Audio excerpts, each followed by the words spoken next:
1. First, for some context in the competitive swimming world. Summer Junior Nationals is what it sounds like. US Nationals, but restricted for 18-year-olds and under. It's in long course meters, so every lap is 50 meters, which is what the Olympics and World Championships and international meets use. This is different from 25-yard laps, which the NCAA and high school uses. The USA Swimming Club Excellence Program recognizes the best club teams in the entire nation. You score points by making a junior national time standard, so only the really good people count. And as you get faster from there, you score more points. Your club earns gold if it's in the top 20 within the entire nation in terms of these points. Silver is the next category, then bronze. Okay, now on to the story, which took place a while ago. I, an 18-year-old male, am a competitive swimmer. I had some struggles with my old swim coach last season when I was a high school senior, started October 2022. These problems included being ignored by the coach and being put in the side lanes, where I couldn't race anybody. For non-athletes, yes, this actually makes a huge difference in your motivation. Normally, the first step is communication, so I decided to talk to my swim coach and asked him why he did these things. I ended up hearing a big rant about all the things wrong with the high school seniors in my group. Things like how we don't try, we spread negative energy, etc., etc. But it's hard to change other people, so I asked him what I should focus on to change myself. I got a confuzzled answer of, "You don't breathe every 3 strokes when you swim freestyle." Now this made my blood boil, considering how we've been working on going every 2 strokes for the past 15 plus months. And now I should switch back all of a sudden? I remembered that's my coach, so I made a deal. If I could do as he said and make the change, he would put me in a lane where I could see others who I could race. Here comes the part where he messed up. There are 2 forgotten lanes that are completely ignored on the very far side of the pool. I was moved from one forgotten lane to another. That was passive-aggressive, a way of saying I'll BS my side of the bargain. Anyway, that was my last practice at the club, January 2023. The thing is, I deserved better treatment. I was a high school senior, and I was in the top group of the overall swim team. It was my 5th year in the top group, the longest of anyone. I was also really fast. I scored 27th at Summer Junior Nationals last season, August 2023, in my best race, 27th in the entire nation. I had seniority and merit, what more could I ask for? So I went to the team's now considered rival club. At the end of the season, I made some big improvements to all my times, a very difficult thing to do at this level. Here comes the real revenge. Old coach has always been bragging about how his team is the only gold medal club in the region. The thing is, last season's results were announced by USA Swimming some time ago. His team got stripped of that gold title.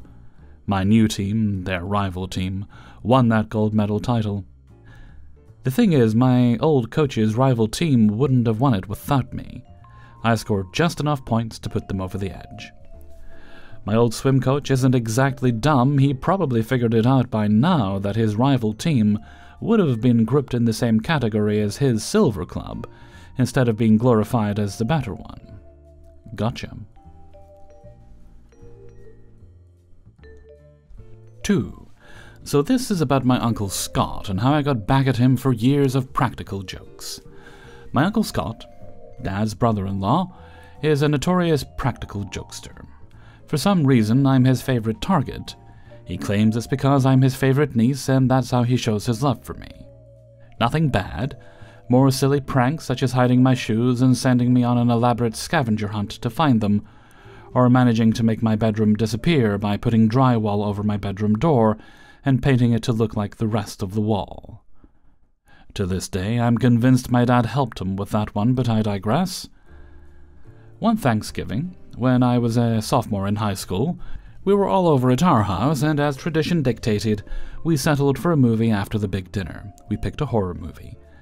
Don't remember which one. Anyway, it was one of the more tense scenes, and I was on edge. Just then I heard Uncle Scott whispering in my ear, "So are you scared yet?" Cue me screaming so loud my mom ran out of the kitchen with the landline ready to call the police. Uncle Scott was grinning ear to ear. I don't know why, but I was done with him at that point. I looked at him and told him in an icy cold voice, revenge is a dish best served cold. The next year, we all gathered together for my cousin Alan's wedding. There are 3 important things to note. Uncle Scott is a very proud graduate of Ohio State University, aka the Buckeyes. Most of my family went to the University of Michigan, aka the Wolverines. The wedding took place about 25 miles from Ann Arbor, home of the University of Michigan. If you're not familiar, OSU and UOM have an intense rivalry. They do not like each other, at all. I knew this was my time for revenge. I get in touch with Alan, who has also been a victim of Uncle Scott's pranks, and recruit him. He's giddy at the idea of getting back at Uncle Scott and agrees to help. We arrange with the DJ to call Uncle Scott and Aunt Linda, Dad's sister, to the dance floor for a special dance. Alan, a UOM graduate, also gets together with his buddies, and they gather all the blue and gold UOM streamers, shoes, cans, fake flowers, and window markers they can get their hands on. During dinner, Alan, me, and some groomsmen and bridesmaids slip out, decorate Uncle Scott's prized BMW with blue and gold streamers and flowers, write Happy Wolverined all over the windows, and tie the cans and shoes to the bumper of the car. So it's dance time. The DJ calls for Aunt Linda and Uncle Scott to come to the dance floor. They go up, not thinking much of it. Then the UOM fight song Hail to the Victors plays. Everyone, except Uncle Scott and his kids, of course, begins singing along at the top of their lungs. Aunt Linda doubles over, laughing, and Uncle Scott is looking around with shock and amazement, shouting, "Who did this? Who did this?" He first looked at my dad, who he has a long-standing prank war with, and my dad pointed at me. I smiled and waved at him. Then it was time to go home. I could hear him yelling, "What the hell?" as he saw his car. The next morning, he walked up, shook my hand, and said, "That was very good, a quiet borderline." And yes, I now consider us even. 3. This was about 23 years ago. My husband was lousy at giving gifts. He would get what he wanted for himself. That year I came home to a large box wrapped up, about 10 days before Christmas, and he said it was for me. He was so excited. Mind you, we have always been pretty broke, so we, or should I say I, always bought for our children and his greedy family, mother-in-law demands, we always did without. For some reason, I wasn't that excited about this gift. Intuition. Well, Christmas Eve comes and we open gifts. He gets all excited, telling me that I'm going to love this present. I open the box to find a shop vac. We had hardwood and linoleum, so I always swept and mopped up, and had no need for it. He told me that it is wonderful because it cleans up the garage, his domain, even picks up water, and he said it works great because he already tried it before wrapping it up. I was pissed. He bought it for himself. I would have been happy with a $5 necklace that turned my neck green. That night, I wouldn't even go to bed with him. He comes into the living room where I was laying down and told me to come to bed. I told him I wouldn't because I couldn't look at him. He then tells me how I was extremely selfish, because gifts were to be what we as a family could use, not what we would want. I lay there all night and plotted my revenge. I had to wait for a year, but like they say, best served cold. I was quiet and told nobody of my plan of revenge. 50 weeks later I found it. I wasn't even looking for it, but it was staring right at me as to say, "Here I am, and it's time." It was a huge box. I quickly purchased the gift, got some wrapping paper for it, and hid it. Didn't want any sneaky peeks. Christmas Eve, while he was at work, I put the present under the tree, took 2 rolls of cheap wrapping paper, and I put some ribbon and a bow on it. It also had a nice weight for it. We start opening gifts. I wait for a bit. Finally, his eyes light up seeing his big box and finding out it was his. He was so excited. And I told him that this is specially bought for him. He opens the box to find a case of toilet paper. I then quoted him, Christmas was not for what we would want, but what we as a family need or could use. We all wipe. He was furious. He complained to his brothers and everyone. My family and his brothers told him that he deserved the toilet paper. To this day, no husband in my family will ever buy a vacuum cleaner for their wives as gifts. 4. I'm a physician. My coworker is a physician. We practice nephrology. Somewhere in the USA. We do a lot of visits to dialysis centers along an interstate, 8 of them, and it involves a lot of driving to see the patients while they're on dialysis. The system we work for pays us mileage plus a good salary. Originally, we submitted our own mileage reports, and they always approved them. We were not trying to maximize the money, we both just wanted about $1,000 a month to offset wear and tear and gas on the vehicle. We were actually just photocopying the same report each month, signing it and turning it in. The original company we worked for was totally fine with this arrangement. Well, the system got bought by another system who apparently believes all their doctors are thieves.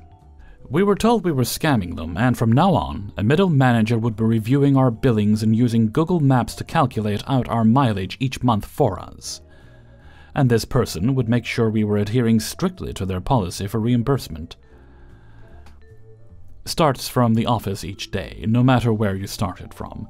Doesn't pay you to drive out somewhere if you didn't see a patient, but just went to sign forms for nurses and other stupidity. Now, I don't like being accused of thievery, especially when I was sure we'd been underbilling for the mileage just to keep things easy and simple. These people don't know me, but I had an Excel sheet with all my patients, their clinics, and a schedule to drive out to them and see them all in as little time and mileage as possible. It was really efficient. So I dove into their travel policy and reconfigured my schedule, not to minimize mileage, but within their policy, to maximize it. As a bonus, the new schedule actually has me home each day for lunch on days I do dialysis rounds, so it saved me a bit of money and improved my mood. For example, since they started from the office and ended from the office, no matter where you actually start and end, I start my day at the one close to my house but far from the office, and end my day at the one on the other side of town by my girlfriend's house, where I'd usually hang out after work anyway. Midday, I'd go home for lunch and get a nap sooner, and then see a couple of people in town so I could pay to drive back, and then head out for the regular visits that day. Altogether, my average mileage, far from being less like they expected, is actually 90% greater. And on top of this, they're paying this middle manager to deep dive into all our billing to examine the locations and compile the report. She said just to do R2, it takes almost 8 hours, an expense they never had before. 5. Our D&D group has been playing for years, and we love delving into the nitty-gritty of spell mechanics and rules. This story from our latest campaign is a prime example of how a deep understanding of these mechanics led to an epic moment of malicious compliance. Background.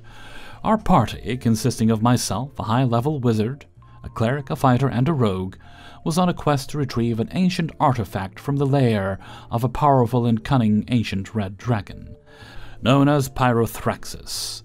This dragon, being both intelligent and devious, proposed a challenge. We could take the artifact if we could entertain him, without resorting to direct combat or obvious trickery. If we failed or fought him, he promised a fiery demise. The setup. Knowing the dragon's penchant for riddles and technicalities, I devised a plan hinging on a very specific interpretation of the spell, Evard's Black Tentacles. This fourth spell conjures a mass of tentacles that can restrain and damage creatures within an area. However, the damage only occurs if a creature enters an area, or starts its turn there. The key here was the term restrain, which doesn't inherently imply harm. The execution. As we entered the dragon's lair, I initiated the plan. I cast Evard's black tentacles to cover the area around the dragon, careful not to include the dragon in the spell's initial effect radius, thus avoiding direct aggression. The tentacles writhed menacingly but didn't harm the dragon. They formed an intricate pattern, almost like a dance, around Pyrothraxis. Simultaneously, our bard began a performance using his bardic inspiration to enhance the visual spectacle, while our rogue used his sleight of hand skills, augmented by the bard's performance, to stealthily navigate the tentacles and retrieve the artifact. The dragon's reaction. Pyrothraxis, expecting a direct assault or a simple magical trick, was both amused and intrigued by this display. He realized too late that our actions, while aggressive, did not directly harm him or violate his conditions. The tentacles' dance, combined with the bard's performance, was indeed entertaining, but not in a way he anticipated. The outcome. With the artifact secured and the challenge technically met, Pyrothraxis, bound by his word, allowed us to leave. He applauded our clever use of arcane semantics, acknowledging that we had found a loophole in his challenge. Hey everybody, Hellfreezer here, and thank you very much for listening to Revenge is Ice Cream, episode 323. And thank you very much to everybody who allowed me to use their story in this video. Before you go, do hit the like button. And if you'd like to get the videos a little bit earlier, follow me on my Patreon, which you'll find linked in the description.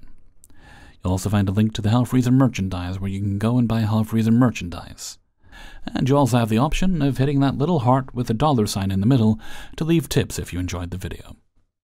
You don't have to do that, but I do appreciate it. Thank you very much. Right, I don't think we have any other business today, so let's move right along to Hellfreezer's question of the day. And today's question is, if those of you who drive suddenly find yourself without cars or motorbikes or anything like that, what would your preferred means of travel be? You've still got buses, you've still got trains, you've still got bicycles, electric and non-electric.